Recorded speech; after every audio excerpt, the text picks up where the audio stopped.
যদি আল্লাহর ইচ্ছায় জনগণের ভালোবাসায় বাংলাদেশ জামাতে ইসলামী থেকে সংসদ সদস্যরা নির্বাচিত হয়ে সরকার গঠন করেন, তাহলে কোন এমপি কোন মন্ত্রী আগামীতে সরকার কিন্তু প্লট গ্রহণ করবে না। কোন এমপি এবং কোন মন্ত্রী ট্যাক্সবিহীন কোন গাড়ি চড়বে না। কোন এমপি এবং কোন মন্ত্রী তার নিজের হাতে কোনো টাকা চালাচালি করবে না।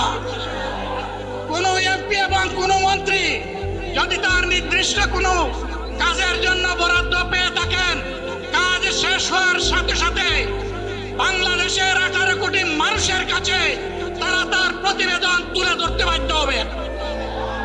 সম্মানিত বন্ধুগণ, চাঁদা আমরা নিব না, দুর্নীতি আমরা করব না।